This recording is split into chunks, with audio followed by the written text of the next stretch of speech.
What's up, everybody? Welcome back. And today I want to talk about the difference between a grandmaster and a champion. The terms are used interchangeably quite a bit in the world of action shooting, but they mean different things. And a lot of times, one is kind of used in a derogatory term against the other. And really what we're talking about is paper GM. So a lot of people will say that a paper GM is not a real GM because at a match they finish da. Grandmaster is a measure of a level of skill. A champion is an accomplishment in a contest against your peers. And while one usually begets the other, or they're related in some way, they are separate things. Grandmaster is really a measure of shooting horsepower. Like if we were to use the analogy of, I usually go to motorsports. I'll pick a more mainstream version so more people know what I'm talking about. But rally car racing and Ken Block. All right, the late great Ken Block, rest in peace. Ken Block's cars were world class, right? I mean, horsepower, tires, suspension, transmission. The car, I mean, go watch Gymkhana Grid. All right, go ahead. We'll wait.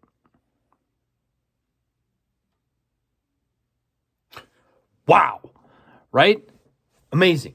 Okay, but the car isn't what does that. The driver is what does that. Someone like Ken, who has amazing control touch, can get that out of a car.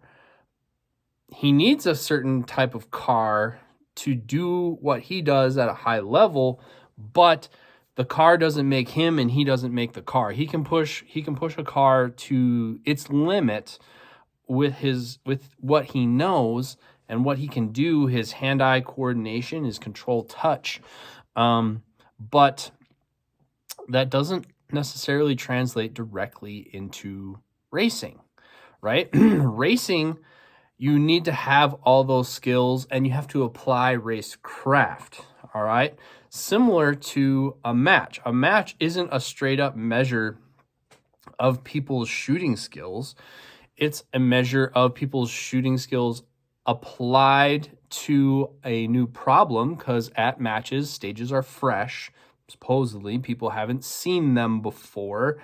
Whereas in other sports, look at skeet shooting and shotguns, okay? Shotgun shooting, Olympic skeet, it is the same every single time. Day to day, week to week, year to year, Olympics to Olympics. It's the same course. In USPSA and action shooting, the courses themselves at the matches are different every time, all right? So who wins the match is the one who brought the sharpest skill and applied it the most aggressively and efficiently to a fresh problem, a fresh stage. Winning a match is a problem-solving endeavor, and then also a mental management and an endurance endeavor. Big matches, little matches will at least last the entire day. So, you're talking about managing your mindset, your nutrition, your hydration, and your focus stages throughout the day. All right. So a little bit of athletic adversity. And then if you go to larger matches, section matches, area matches, national championships, those are multi-day events. All right. And a lot of times they're not on your home field, right? So you've traveled to a strange to you place. Your morning and daily routines are upset. You're probably dealing with some level of acclimation to travel. Did you change elevation? Did you change time zone? Did you change climate? All right, managing all that stuff. And then you have to do that against everybody else who's doing that on some level at an event that spans a couple, if not a few days. That person arises as a champion. All right. But when we talk about paper GMs, I really think it's a term where you should probably be one before you point fingers at one. And there are who do.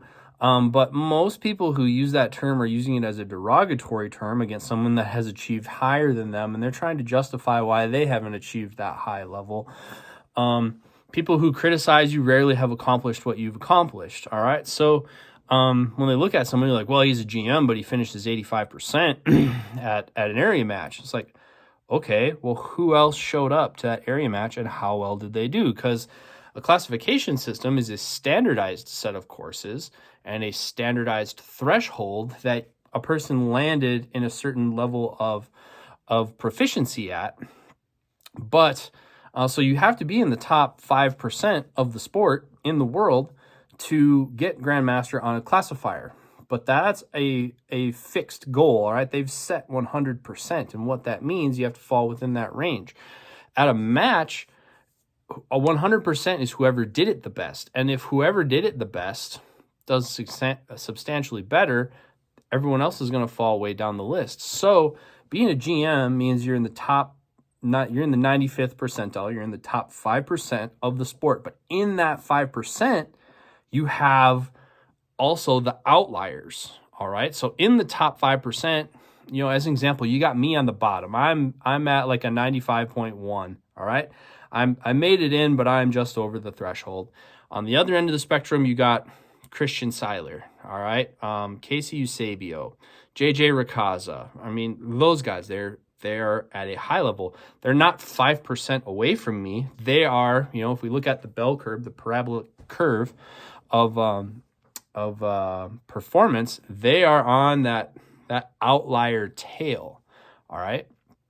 So while we're within 5 percentile of the masses, we are not 5% apart. And so a guy like Christian, like Eric Raffel, come in and they crush a match better than everyone else gets in line behind them. And just because you can execute at a 95% level for a sustained period of time does not mean that you're necessarily within 5% of current world champions. Some of those people are special. Some of those people are, well, they're all high achievers and they're all dialed in on their craft any given day, and they're focused on winning a match, which is applying a skill to a craft. So somebody who classifies a certain way, that's just a measure of skill they've accomplished. But I also think that people lose sight of the fact that it's a measure of horsepower, and they want to think it's about the guns because we're gun and equipment people. But put it this way, it's similar to, you know, people are self-selecting up. Like, why would you dig on somebody who elected to run in essentially the pro class, the high, you know, the best of the best? You know, they don't get to win a master or an A-class participation trophy anymore. They're in the top class. And I think it's also similar to what people would experience when we look at like self-defense. All right. In the world of self-defense, if you are an achieved martial artist, if you have a concealed carry permit, you're held to a different standard than people who don't, right? If you're a concealed carry person, you don't get to flip people off on the road anymore. All right? You don't get to start bar fights anymore. You don't. You're held to a higher standard, especially if you're armed. You know, MMA fighters, they don't get to fight in bars anymore because that will go badly for them. They're held to a different standard. They know certain things that give them an unfair advantage to the rest of the field. So if we look at the way the classification system works in USPSA, once you achieve a level, you're not allowed to be more than one level below that in any other division that you shoot. All right. And that's pretty fair because, like I've said many times, the journey to master and grandmaster is mental and execution and athletic. All right. So take me for an example. All right. I'm a grandmaster with a limited optics gun, a limited gun, and a single stack gun. To date, I have not shot not one score with a production gun. I have 0 USPSA official scores with a production gun. So, do I get to come in and play the new guy card? When that's a production gun. I've never done this before. I'm C class. No. You know the things of how to execute at that level. So it's not fair even though I've never shot production before, it's not fair for me to go up against B and C class shooters with production gun because I have the skills in the other guns. So it's a horsepower skill. I have more horsepower than somebody else in the sport because there's hardware technical skills that people have and have demonstrated proficiency against. And when they go into a match, it's not necessarily fair for them to shoot heads up. They should be in the higher classes amongst their peers because people in the lower echelons of the sport, they know they're losing to those people. They want to be judged kind of against, wow, how did I do against people like me? All right, so that's why we have a classification system, and it's a ladder that you climb. But it's an execution skill on draws, reloads, sight pictures, trigger presses, and visualization and execution on demand. And the higher you get, the more it becomes about those last two, visualization and execution on demand. That's really all you have to do to achieve the Grandmaster level is high degree of consistent proficiency on demand. And that's where, like, when we get to the doubles video, all right, some people jump in there and be like, well, yeah, but you got to have fast splits to win. Yes, you're going to go up against Christian Seiler. You got to have some splits, all right? Boy can shoot the gun near cyclic rate, all right? To win a championship, you probably need that skill. To be a Grandmaster, you don't need that skill at the level that it's at. You got to be average or better than average, but you got to be really crisp on all the stuff that stops the gun from shooting, i.e. it being in your holster or being out of ammo or not being on target.